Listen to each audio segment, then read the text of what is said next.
They tied the master to a tree and handed the whip to the slave he broke.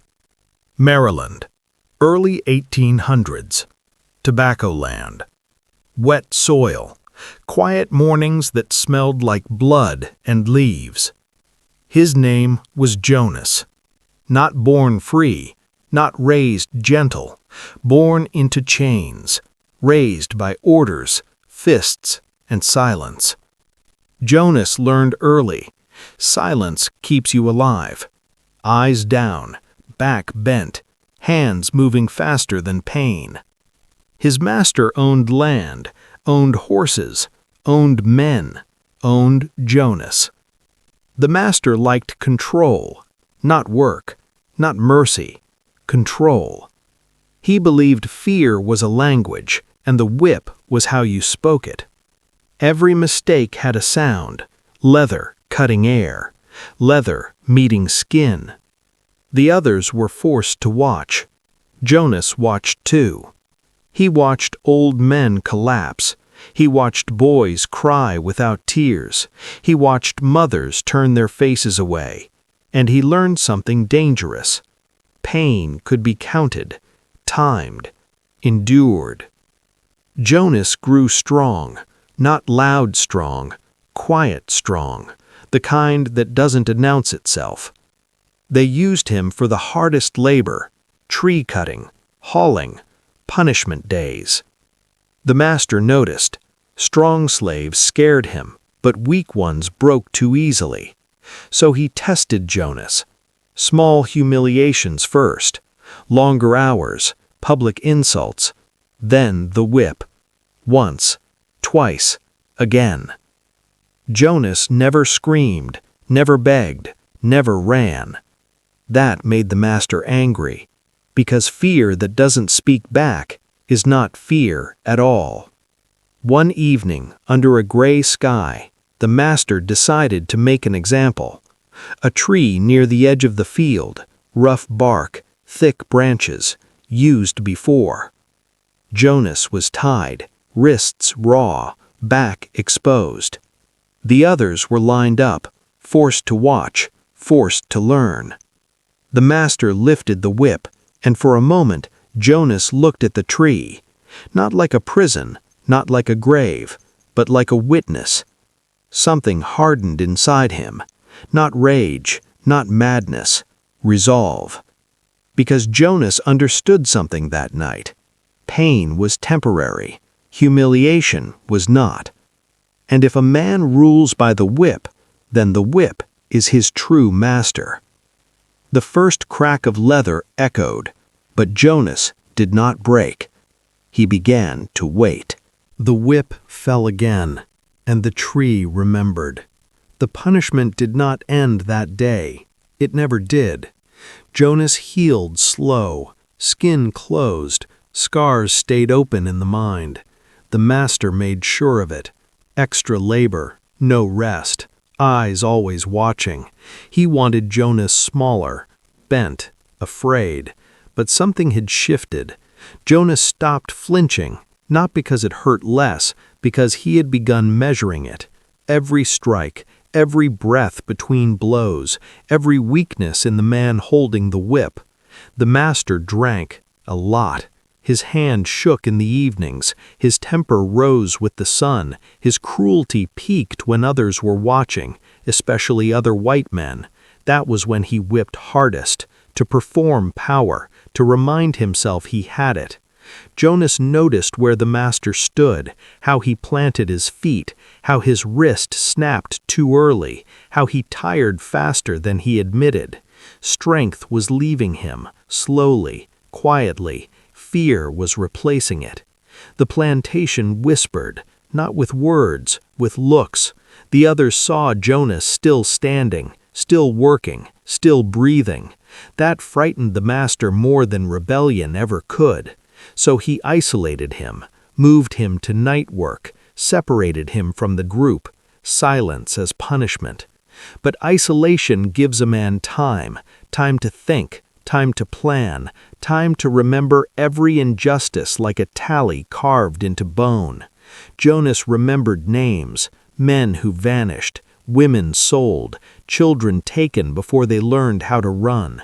He remembered the tree, the bark against his face, the sound of the whip cutting air before it cut flesh. That tree had become sacred, not holy, honest. One night, hauling wood alone, Jonas heard screaming from the quarters. A boy, no older than 12, mistake with tools, small mistake, big punishment. Jonas didn't move, couldn't, but something inside him broke free. Not anger, purpose. He understood then. This was not about him anymore. It was about stopping the hand that swung the whip. The master believed Jonas was controlled, broken, waiting for orders. That belief became his weakness, because Jonas had already chosen. He would not run, would not beg, would not die quiet. If the master worshipped the whip, then the whip would become judgment. And if the tree had watched Jonas suffer, then the tree would watch justice. Jonas began to prepare, not loudly, not quickly, patiently. If you feel the tension building, share this story, drop your thoughts in the comments, and subscribe, because the turning point is coming. The master trusted the whip. Jonas trusted time. Preparation did not look like rebellion. No meetings, no whispers, no stolen blades. Jonas prepared with obedience. He worked harder, moved faster, kept his eyes low. The master relaxed, a dangerous thing, because comfort dulls caution. Jonas watched routines, morning habits, evening moods, how long the master drank before losing focus. He learned the sounds of the house, floorboards, doors, silence after midnight. He learned when no one was watching.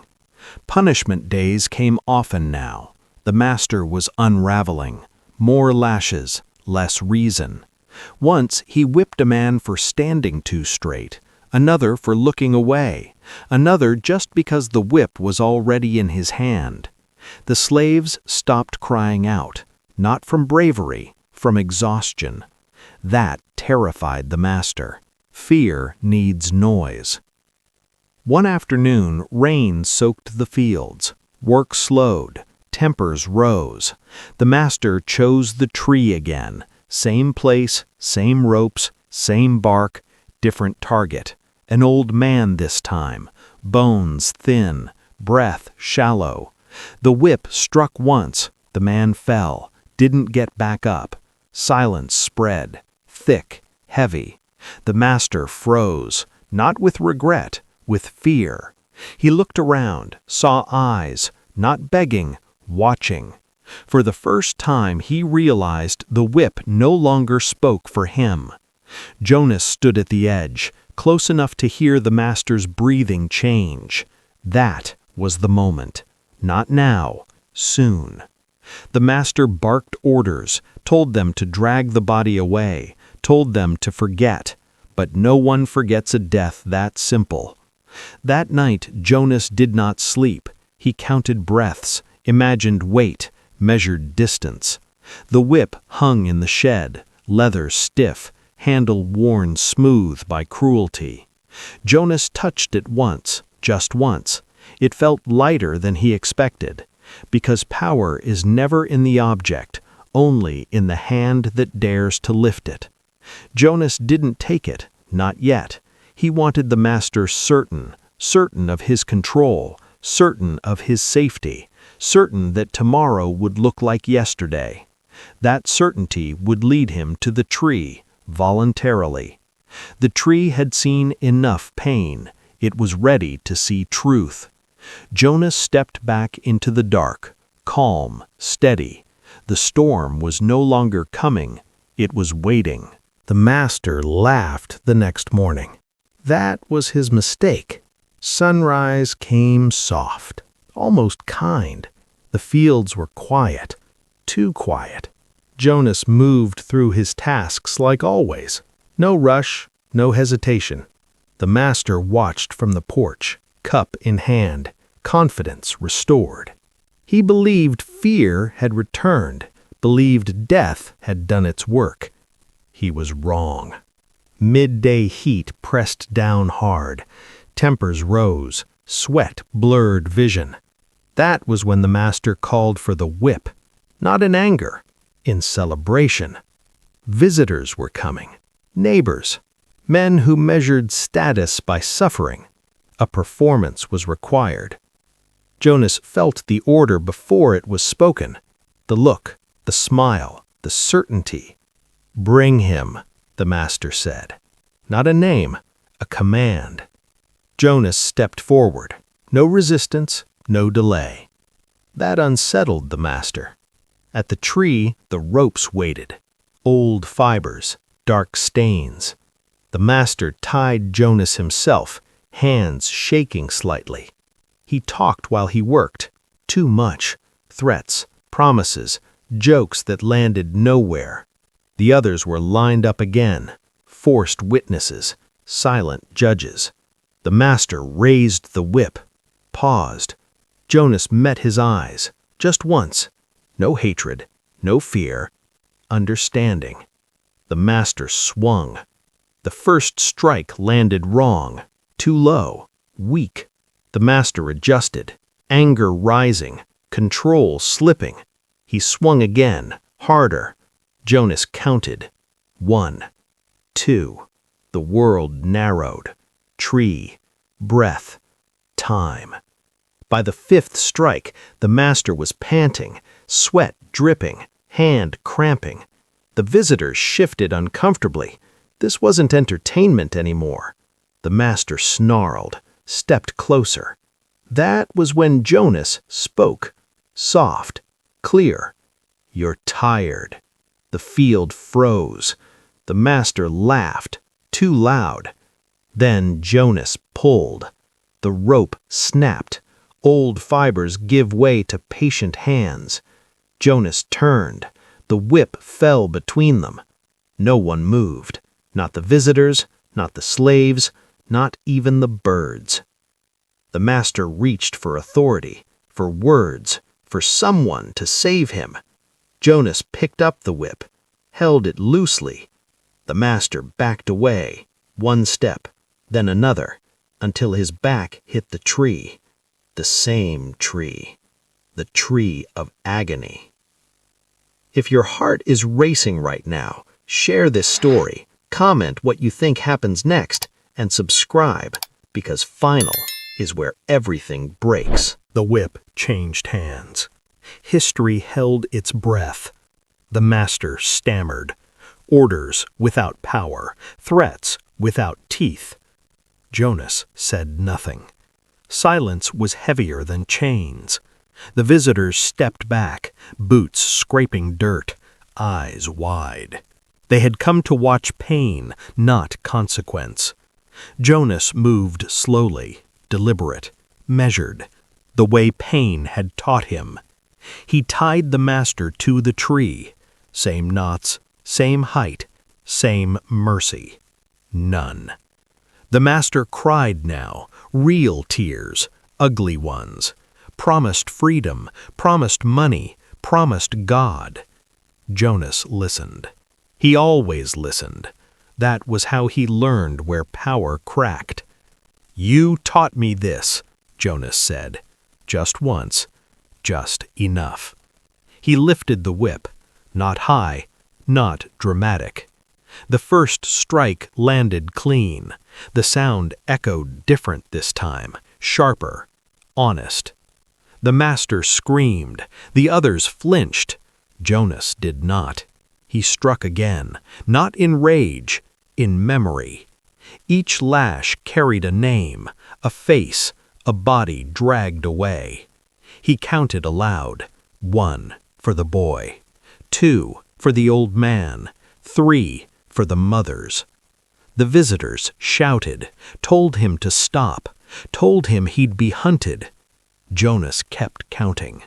By 10, the master's voice broke. By 15, it disappeared. The tree absorbed it all. The whip grew heavy, not with fatigue, with finality.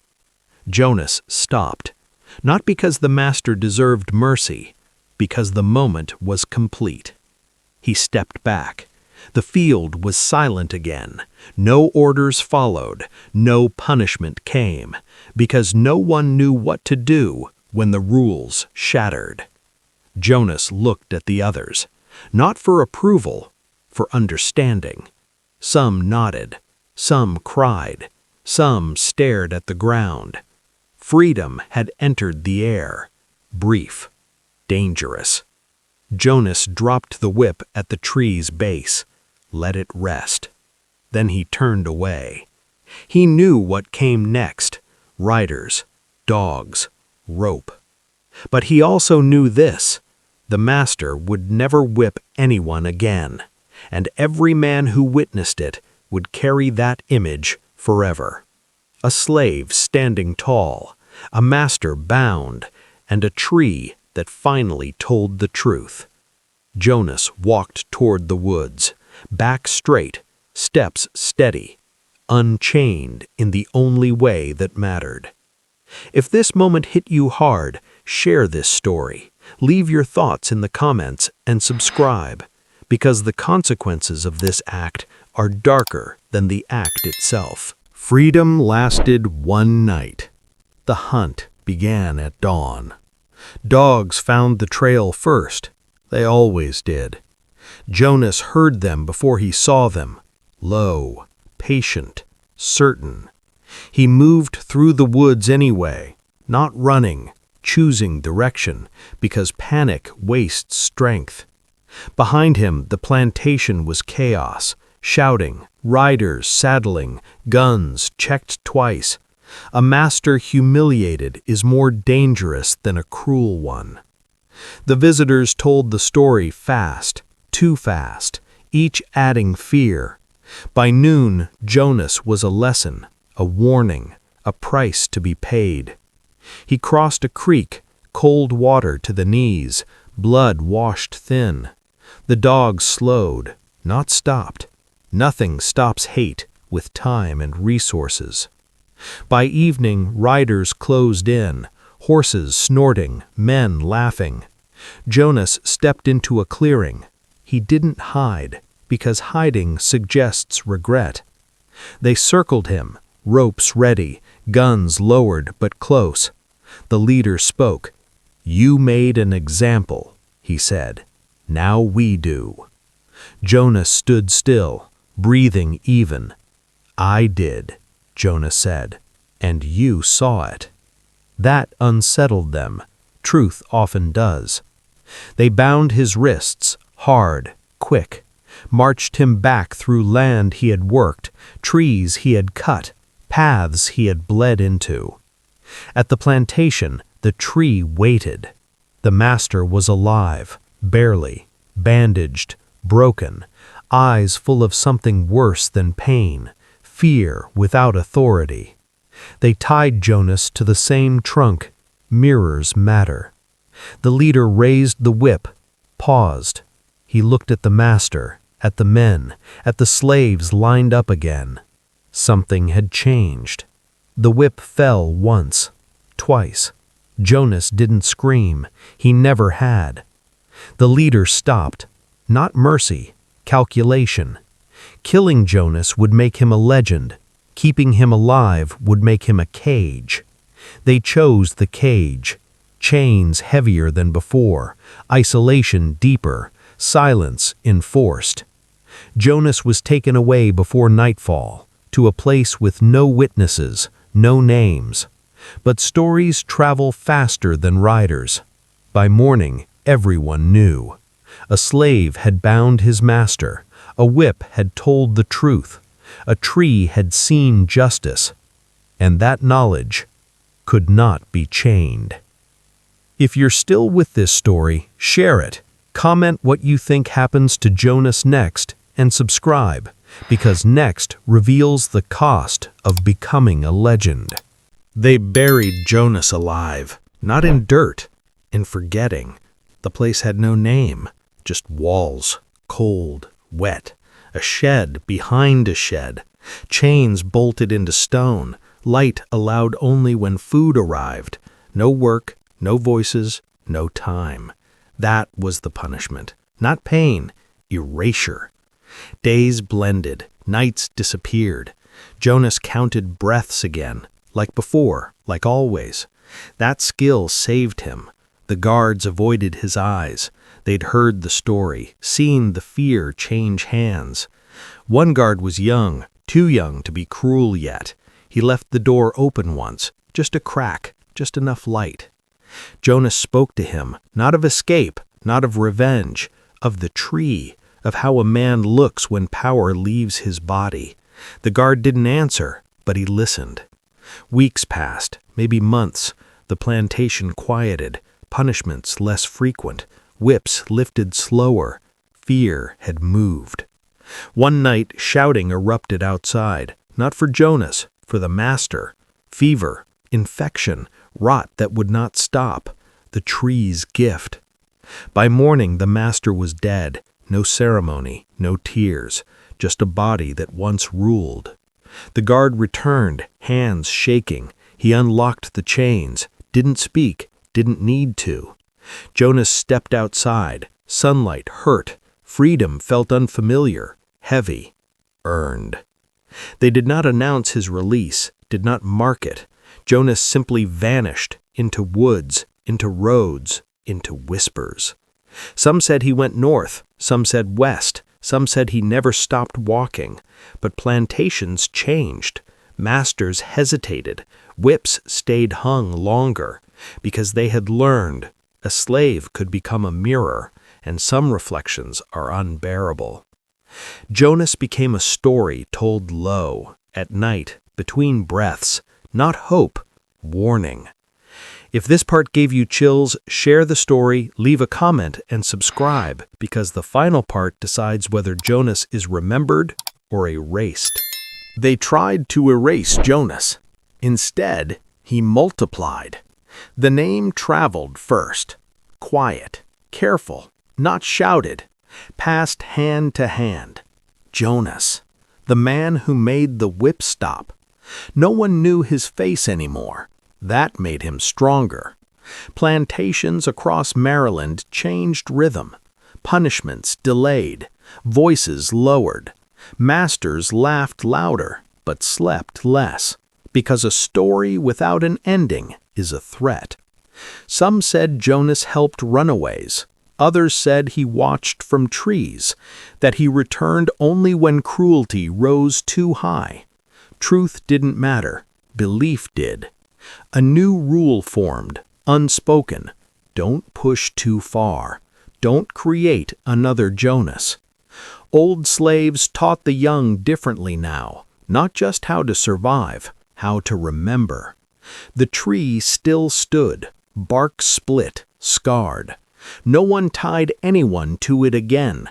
They cut around it, avoided it, pretended it wasn't there. But trees remember. Years passed, new masters, same land. And then one night, fire, not wild, targeted. A barn burned, no deaths, no witnesses, just a mark. The name Jonas surfaced again. The owners denied fear, denied rumors, but locks doubled, dogs chained closer, because control needs constant reinforcement once it cracks. Jonas had become an idea. Ideas don't bleed, don't age, don't get tired. They spread. In songs without words, in pauses during punishment, in the way eyes met across fields. Jonas was no longer a man. He was a measure. How far is too far? And every master knew the answer now, closer than they liked. If you feel how powerful a story can become, share this, comment your thoughts, and subscribe, because the final next reveal how legends end and what they leave behind. Legends don't die. They wait. Years later, Maryland looked the same. Fields, fences, silence. But the silence was different now. It listened back. A new generation worked the land, stronger, quieter, watching. They had never seen Jonas, but they knew him, not as a man, as a line you do not cross. Punishment still happened, just not publicly, not proudly. Masters learned shame. That alone was a fracture. One evening, a new overseer tried to restore order, fresh from another county, no memory, no caution. He raised the whip high, too high. An old woman spoke, just one sentence. "Remember the tree." The overseer laughed. He didn't whip that day, because fear, once planted, doesn't need proof. The tree finally fell during a storm, roots torn out, trunk split. No one touched the wood. They let it rot, as if afraid to claim it. Jonas was seen once more, or so they said, an older man, scarred, walking north at dawn. No chains, no rush, just steps. Those who saw him didn't follow, didn't speak. Some truths are not meant to be chased. When freedom finally came, long after Jonas had become myth, no one celebrated loudly. They remembered quietly, because freedom earned through blood carries weight. And somewhere in that weight was a slave who stood at a tree and refused to bow. The tree is gone, but the story remains. Jonas disappeared, not into the earth, not into the wind, into memory. No one knows where he went, north, west, or did he simply vanish into the shadows of Maryland's fields? What remains is the lesson. The master who once ruled with fear, now dead, broken, remembered only in whispers. The plantation changed forever. Chains remained, whips hung unused, eyes watched differently, hearts measured power in patience, not terror. Stories passed quietly, by firelight, in hushed tones between slaves, in the pauses of men plotting cruelty. Jonas became more than a man. He became a warning, a mirror, a reckoning. The tree of agony, where his courage had been forged, had rotted, but it still spoke, in silence, in absence. People told the story differently, some as legend, some as truth, some as myth. Every telling carried the same message: no man is untouchable, no whip can hold forever, and courage, once awakened, cannot be chained. Even decades later, new slaves remembered Jonas. They remembered his calm in the face of terror, his patient resolve, his knowledge that pain can be endured, but cruelty must be answered. Jonas never sought fame, never sought revenge, only justice, measured, unflinching. And that is why, when masters think themselves safe, when whips hang idly on walls, the story survives. Because courage planted once never fully dies. The field is empty now. The master is gone. The tree is gone. But the echoes of Jonas remain. If this story of bravery and reckoning moved you, share it, comment what part shocked you the most, and subscribe so Jonas's courage continues to inspire long after the tree has fallen.